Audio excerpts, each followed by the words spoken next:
Jadi pada penyakit miastenia gravis tersebut akan terbentuk suatu autoantibodi, yaitu antibodi yang menyerang struktur protein tubuh sendiri. Jadi tidak ada hubungannya sama sekali dengan gangguan sensorik. Jadi pasien tidak akan ada keluhan baal ataupun kesemutan, hanya ada kelemahan otot. Memang secara umum penyakit autoimun lebih banyak mengenai perempuan. Namun pada miastenia gravis ini tetap bisa mengenai baik pada perempuan maupun laki-laki.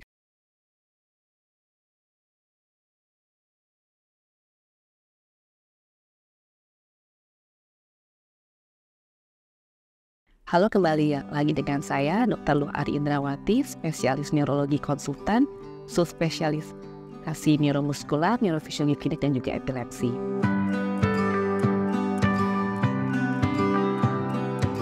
Ya, miastenia gravis adalah suatu penyakit autoimun yang mentarget celah di antara saraf tepi dan otot.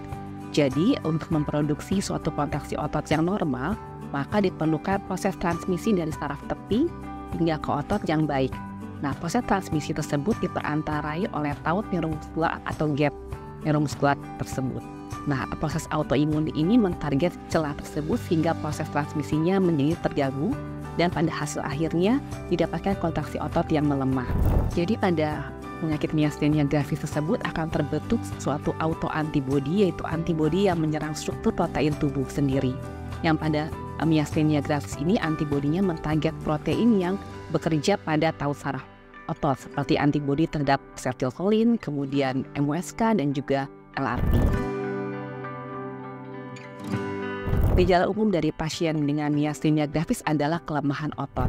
Kita tahu tadi dari patofisiologinya bahwa ini mentarget celah antara saraf dan otot. Jadi tidak ada hubungannya sama sekali dengan gangguan sensorik. Jadi pasien tidak akan ada keluhan baal ataupun kesemutan, hanya ada kelemahan otot.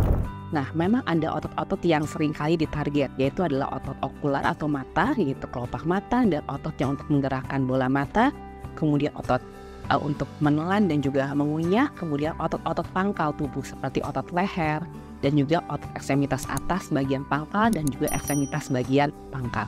Penyakit miastenia gravis ini ditandai oleh kelemahan otot yang menunjukkan fatigability atau karakteristik kelelahan.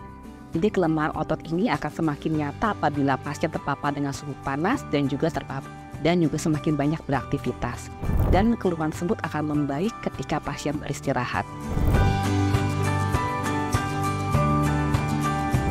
Sebetulnya miastenia gravis juga dapat mengenai berbagai usia dari anak-anak hingga dewasa. Ada dua puncak usia di mana pasien-pasien miastenia ini lebih banyak, yaitu pada usia dekade ke-3 sampai ke-5 dan juga usia dekade ke-6 sampai 9. Dengan yang usia yang jadi ada onset yang usianya lebih muda yang didominasi oleh perempuan, dan juga pada onset yang usia yang lebih tua yang didominasi oleh pasien laki-laki.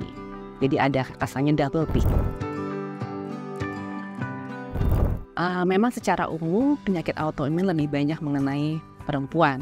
Namun pada miastenia gravis ini tetap bisa mengenai baik pada perempuan maupun laki-laki. Seperti yang saya katakan sebelumnya, pada miastenia gravis yang usia muda lebih didominasi oleh perempuan, sedangkan miastenia gravis dengan onset pada usia yang lebih tua didominasi oleh laki-laki. Jadi memang penyebab miastenia gravis secara umum adalah proses autoimun yang dimediasi oleh terbentuknya autoantibodi. Dan memang pada proses autoimun juga ini ada kerentanan genetik pada individu yang bisa meningkatkan probabilitas seorang individu untuk mengalami miastenia gravis tersebut. Dan kemudian miastenia gravis ini juga merupakan bisa disebabkan oleh juga karena keganasan atau malignancy, di mana pada malignancy tersebut dapat terjadi suatu pembentukan antibodi yang akhirnya mentarget celah atau taut neuromuskular sehingga terjadilah miastenia gravis tersebut. Ya, tentu saja langkah untuk diagnosis miastenia gravis akan dimulai dari proses wawancara, di mana dokter akan mendapatkan bahwa kelemahan otot pada pasien menunjukkan gejala fatigability, atau menunjukkan gejala kelelahan, membaik dengan istirahat dan memburuk dengan kelelahan ataupun aktivitas. Kemudian pada pemeriksaan lanjutan, dokter bisa melakukan pemeriksaan yang disebut dengan repetitive nerve stimulation atau Harvey Maslin test untuk menunjukkan bahwa adanya gangguan transmisi antara taut saraf otot tersebut. Dan kemudian dapat dilanjutkan dengan single fiber EMG apabila hasil dari repetitive nerve stimulation testnya tidak konklusif. Dan kemudian untuk membantu dokter dalam menentukan strategi pengobatan yang lebih baik, maka sebaiknya pasien miastenia gravis diperiksakan antibodi, yaitu antibodi terhadap reseptor asetilkolin, LRP, ataupun anti-MUS. Kemudian pada pasien-pasien miastenia gravis juga perlu dicari apakah ada keganasan yang melandasinya. Pasien perlu dilakukan pemeriksaan MRI toraks ataupun CT toraks untuk melihat apakah ada hiperplasia ataupun keganasan pada rongga dada. Pilihan pengobatan untuk pasien miastenia di Indonesia cukup baik ya. Sudah tersedia piridostigmin, yaitu obat yang menghambat pemecahan asetilkolin sehingga asetilkolinnya semakin banyak dan juga memperbaiki transmisi antara saraf dan otot tersebut. Kemudian obat-obat glukokortikoid atau steroid yang menekan sistem imun juga tersedia secara luas, dan kemudian obat-obat seperti steroid sparing agent seperti azathioprine, clofenolet, methotrexate dan sebagainya juga tersedia dengan cukup baik, dan ada pilihan seperti rituximab. IVIG dan plasmapheresis juga tersedia di Indonesia.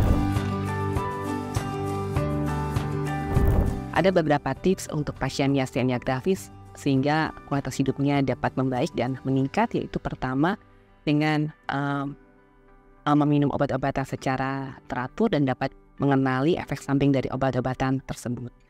Karena pada pasien miastenia juga dapat gejalanya dapat memburuk dengan obat-obatan tertentu, maka diharapkan jika pasien mengkonsumsi obat yang baru, perlu mengkonsultasikannya kepada dokter yang merawat. Apakah obat ini aman untuk pasien miastenia gravis atau dapat memperburuk gejala miastenia. Untuk tips bagaimana diet yang baik pada pasien miastenia gravis, yang pertama adalah diharapkan pasien dapat mengkonsumsi makanan yang kaya kolin, kemudian kaya dengan potasium, kemudian mengkonsumsi makanan dengan variasi yang berwarna-warni, yaitu yang kita sebut dengan rainbow diet. Kemudian untuk pasien-pasien yang juga mengalami sedikit efek samping karena piridostigmin sehingga menjadi diare, maka diharapkan bisa mengurangi makanan yang berminyak dan yang pedas supaya pasien tidak menjadi diare tersebut. Dan pasien juga diharapkan dapat mengkonsumsi suplemen seperti vitamin D, kemudian omega 3, fish oil. Kemudian karena gejala utama dari miastenia pemicunya ada kelelahan, maka kita perlu bisa dapat memodifikasi kegiatan sehari-hari sehingga kita bisa menyimpan energi lebih efisien dalam melakukan kegiatan. Misalnya saja pasien yang mudah lelah ketika mengunyah makanan, maka pasien bisa memodifikasi konsistensi makanannya, misalnya dengan memotong-motong makanannya lebih kecil sehingga tidak perlu mengunyah lebih banyak, atau dengan mengganti konsistensi makanannya yang lebih lunak. Misalnya saja menghindari misalnya roti yang sangat keras dan menggantinya dengan tekstur makanan yang lebih mudah dikunyah. Dan kemudian menghindari suhu panas yang dapat mengeksaserbasi gejala miastenia.